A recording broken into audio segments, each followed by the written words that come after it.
জীবনে যদি কোনো সময় কষ্ট আসে, দুঃখ হয়, তখন কাকে আগে ডাকা উচিত? তখন দ্রৌপদী খুব সুন্দর উত্তর দিলেন, উত্তরা, জীবনে যখনই কোনো কষ্ট হবে, যখনই কোনো দুঃখ হবে, তখন তুমি একদম সোজা গোবিন্দকে ডাকিবে, একদম আমার হরিকে ডাকবে, সবসময় শ্রীকৃষ্ণকে ডাকবে। কেন? এই সংসারে তাকে ছাড়া আর দ্বিতীয় তোমার রক্ষক কেউ নেই। জানো উত্তরা, আমার পাঁচটি স্বামী, পঞ্চ পাণ্ডবের স্ত্রী আমি, মহাবীর ধনুর্ধর, আমার কত অভিমান ছিল। কুরুবংশের কুলবধূ আমি, আমার কত অভিমান ছিল যে আমি কুরুবংশের কুলবধূ। এই সংসারে আমার গায়ে তো কেউ হাত দেয়া দূরের কথা, কেউ আমার দিকে তাকাতেও পারবে না। কিন্তু জানো উত্তরা, সেই ভরার সভার মধ্যে সে আমার পাঁচটি স্বামীর সামনে আমাকে নগ্ন করতে লাগলো।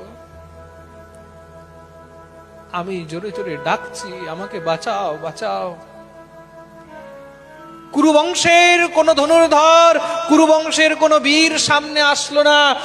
পাঁচটি স্বামী থেকেও তারা সেখানে মাথা নিচু করে বসে থাকলো। জানো উত্তরা, তখন অন্তে গিয়ে আমার গোবিন্দকে মনে পড়েছে। আর যখনই আমি গোবিন্দকে ডেকেছি, গোবিন্দ সঙ্গে সঙ্গে দৌড়ে এসে আমার রক্ষা করেছে। সেদিন থেকে আমি সংসারের প্রতি আশাই ছেড়ে দিয়েছি।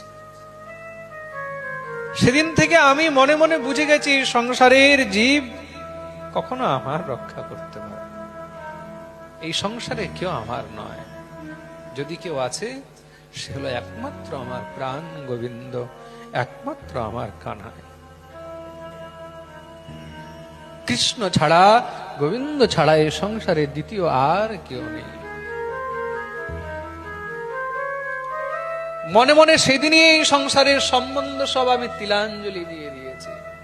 একমাত্র যদি কোনো আমার বিশ্বাস রয়েছে, নিষ্ঠা রয়েছে, তাহলে শুধু গোবিন্দের চরণে রয়েছে। উত্তরা, তার জন্য আমি তোমাকে বলি, জীবনে যখনই কোনো কষ্ট হয়, জীবনে যখনই কোনো দুঃখ হয়, তখন তুমি কার কাছে ছুটবে না, সোজা গোবিন্দের কাছে ছুটবে।